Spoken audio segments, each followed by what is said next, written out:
Hi friends, welcome to my kitchen.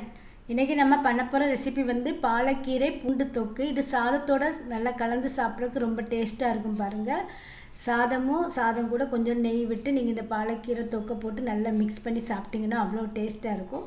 வாங்க எப்படி பண்ணலான்னு பார்க்கலாம். ஃபஸ்ட் டைம் இந்த வீடியோ பார்க்கணும், லைக் பண்ணுங்கள், ஷேர் பண்ணுங்கள், கமெண்ட்ஸ் கொடுங்க. வீடியோ பிடிச்சிருந்துச்சுன்னா சப்ஸ்கிரைப் பண்ணுங்கள், பக்கத்தில் இருக்க பெல் பட்டனை கிளிக் பண்ணுங்கள்.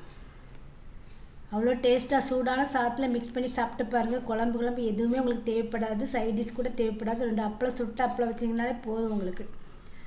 இப்போ வந்து ஒரு கட்டு கீரை வாங்கியிருக்கிறேன். கீரையை நல்லா கழுவி சுத்தம் பண்ணி எடுத்து வச்சுக்கோங்க. அது மிக்சியில் வந்து ஒரு தக்காளி,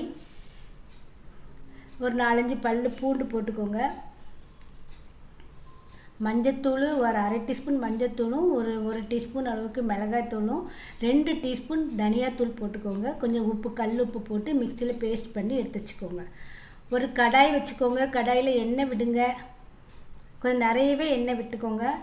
நல்லெண்ணெய் விடுங்க, ரொம்ப டேஸ்ட்டாக இருக்கும் பாருங்கள். கடுகு பொரிய விடுங்க. கடுகு நல்லா பொரிஞ்சு வந்ததுக்கப்புறம் சீரகம், உளுந்தம்பருப்பு, கடலைப்பருப்பு, காஞ்ச மிளகாய் போட்டு நல்லா பொரிய விடுங்க. கருவேப்பிலையும் போட்டு நல்லா பொரிய விடுங்க.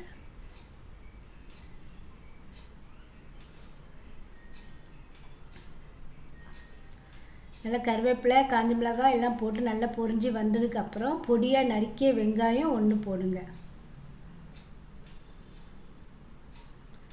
நல்லா வெங்காயம் நல்லா வதங்கணும். நல்லா வெங்காயம் கொஞ்சம் நல்லா கலர் டிரான்ஸ்பரண்ட்டாக வர வரைக்கும் நல்லா வெங்காயத்தை நல்லா வதக்குங்க. அது கூடவே கொஞ்சம் பெருங்காயத்தூள் போட்டுக்கோங்க. பெருங்காயத்தூள் போட்டிங்கன்னா அந்த நல்ல வாய்வு இல்லாமல் இருக்கும். இந்த பூண்டு சேர்க்குறோம். பெருங்காயத்தூள் போட்டிங்கன்னா உங்களுக்கு நல்ல கேஸ் ட்ரபிள்லாம் இல்லாமல் இருக்கும். சில பேர் கீரையெல்லாம் சாப்பிட்டாங்கன்னா ஒத்துக்கலே சொல்லுவாங்க.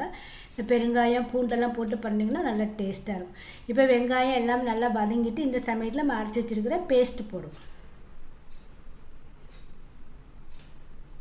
பேஸ்ட்டு போட்டு நல்லா கிளறி விடுங்க. நல்லா பச்சை வாசனை போகிற வரைக்கும் நீங்கள் நல்லா கிளறி விட்டுக்கிட்டே இருங்க.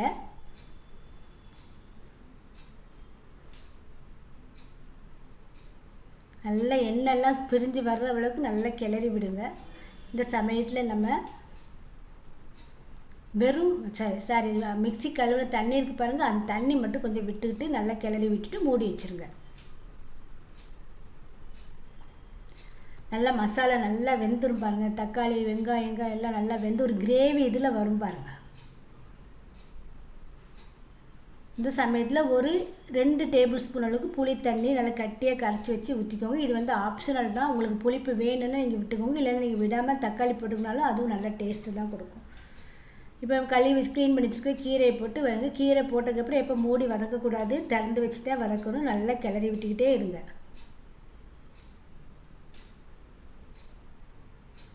கீரை வதங்கி நல்லா சுண்டி வரும் பாருங்கள். கீரை இந்த மசாலா எல்லாம் சேர்ந்து நல்லா ஒன்று போல் கிளறி வரும். கீரை சீக்கிரம் வெந்துடும். நல்லா பாருங்கள் எப்படி வந்துட்டு பாருங்கள்.